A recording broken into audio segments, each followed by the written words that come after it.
Hello friends, welcome to my YouTube channel English tutorial. आज जो हम टॉपिक लेके आए हैं वो है फ्यूचर कॉन्टिन्यूअस टेंस। तो आज हम बात करेंगे कि फ्यूचर कॉन्टिन्यूअस टेंस क्या होता है, उसके फॉर्मूलेज क्या हैं, और हम देखेंगे कि फ्यूचर कॉन्टिन्यूअस टेंस और फ्यूचर परफेक्ट कॉन्टिन्यूअस टेंस में क्या डिफरेंस है और किस तरीके से हम फ्यूचर कॉन्टिन्यूअस टेंस यूज़ कर सकते हैं, किन किन सिचुएशंस में वो यूज़ हो सकते हैं, और करेंगे एक्सरसाइज एट दी एंड। तो चलिए सबसे पहले स्टार्ट करते हैं मीनिंग से। तो मीनिंग क्या है? तो future continuous tense is a verb that shows an action happening over a period of time in future.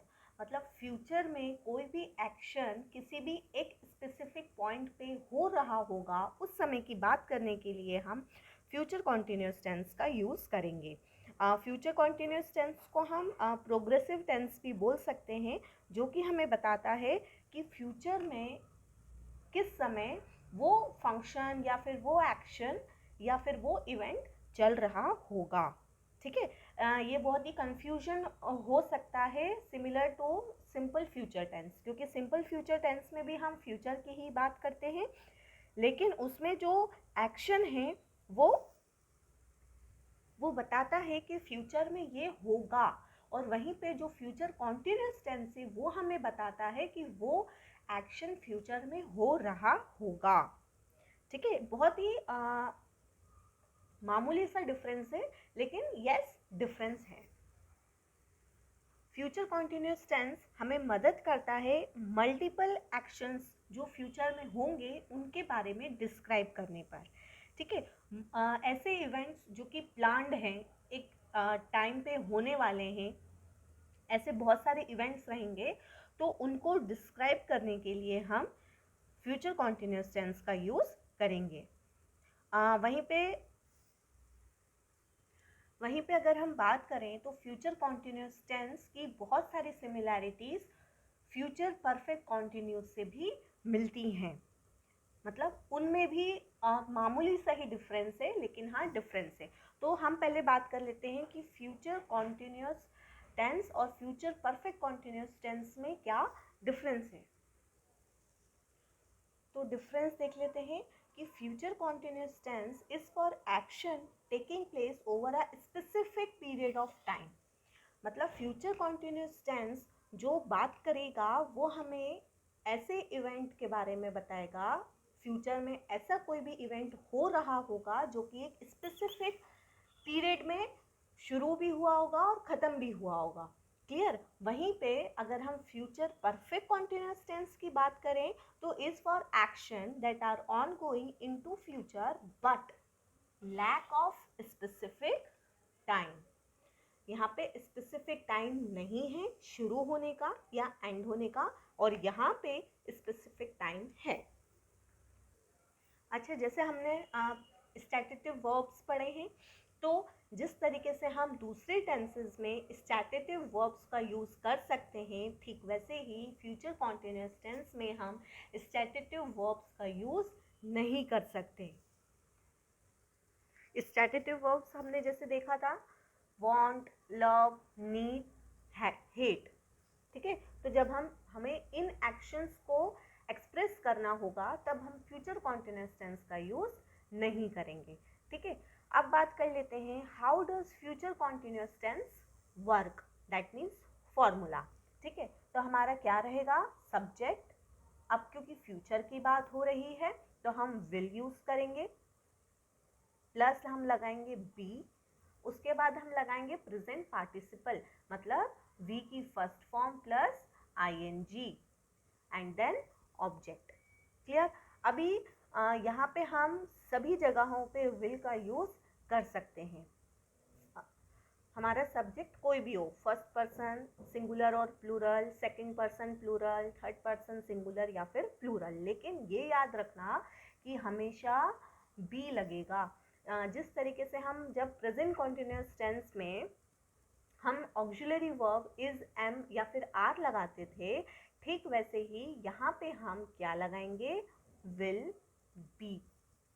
Clear? Example देख लेते हैं। She will be speaking in the auditorium this evening. ठीक है, तो यहाँ पे हमारा ऑक्सिलरी वर्ब क्या हो गया, will be, and speaking is our present participle and she is our subject. Clear.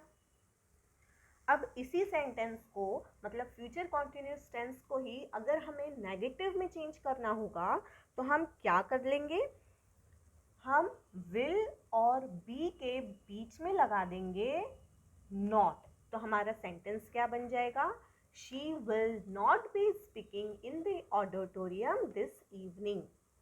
ठीक है, और वहीं पे अगर हमें इसे क्वेश्चनिंग में करना रहेगा, इंटेरोगेटिव में करना रहेगा, तो हम इसको क्या कर देंगे, will she be speaking in the auditorium this evening. Clear. चलिए अब देख लेते हैं कि when to use future continuous tense. ऐसी कौन कौन सी सिचुएशंस रहेंगी जिसमें हम फ्यूचर कॉन्टिन्यूअस टेंस का यूज कर सकते हैं। तो पहला पॉइंट है to describe a future action happening during a specific time. Future में एक स्पेसिफिक टाइम पीरियड पे कोई भी इवेंट, कोई भी एक्शन जब हो रहा होगा उसको डिस्क्राइब करने के लिए हम फ्यूचर कॉन्टिन्यूअस टेंस का यूज करेंगे। जैसे कि एग्जाम्पल देख लेते हैं, we will be watching horror movies from dusk until dawn. Clear. Next है to describe multiple future actions. अब जब हम ये बोल रहे हैं multiple future action, that means कि ऐसे बहुत सारे एक्शंस होंगे फ्यूचर में जो कि उनमें से कोई भी एक ऑनगोइंग रहेगा। Example, I will be playing basketball on Sunday and my partner will be playing tennis. अब ये सिचुएशन में क्या है, टेनिस भी खेला जा रहा है, बास्केटबॉल भी खेला जा रहा है और उसी स्पेसिफिक टाइम पे, तो हो गया मल्टीपल फ्यूचर एक्शंस। नेक्स्ट है to describe future action interrupted by another action. मतलब फ्यूचर में कोई भी एक्शन किसी दूसरे एक्शन के द्वारा जब इंटरप्टेड होगा तो ऐसी सिचुएशन में भी हम क्या यूज़ करेंगे, फ्यूचर कॉन्टिन्यूअस टेंस। जैसे कि बोल सकते हैं कि मैं तभी नहाऊंगा जब गेस्ट आएंगे। ठीक है, तो जब गेस्ट आएंगे ये हो गया हमारा अनदर एक्शन और उसको इंटरप्ट किसने किया, हमारे बाथिंग। क्लियर। नेक्स्ट है to describe hypothetical situations in future. अब जब हम ये बोल रहे हैं कि hypothetical situations, that means future continuous tense में हम ऐसे सिचुएशंस को इमेजिनरी सिचुएशंस, क्लियर, कि जब मैं कल परफॉर्म करूँगी तो कल सब मेरे लिए तालियां बजाएंगे। तो ये क्या हो गई, हमारी एक हाइपोथेटिकल सिचुएशन हो गई।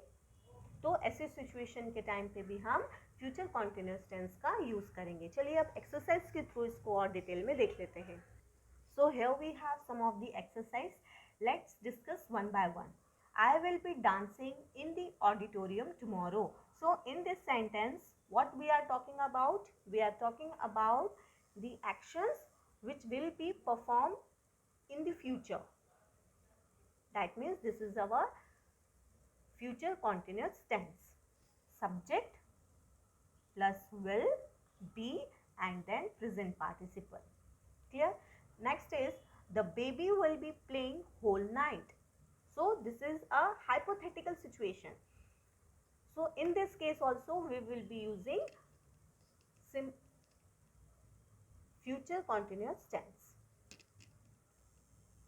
Next is, will you be doing laundry tonight? So in this sentence we are questioning about the action. So what will be the sentence? Will become our subject and then rest of the sentence. Next is, I will be watering the plant tomorrow morning. Clear? So this is the situation which will going to happen at a specific point of time. So in this situation we are describing a specific time. ठीक है, so this is our future continuous tense. Next is, I will be joining the new office from next week. Here, this is also a specific situation, specific action. So, this is our future continuous tense. Next is, I will not be working tomorrow. Here we have used not. That means this is our negative sentence. That's all for today. If you like my today's video, press the like button, and for more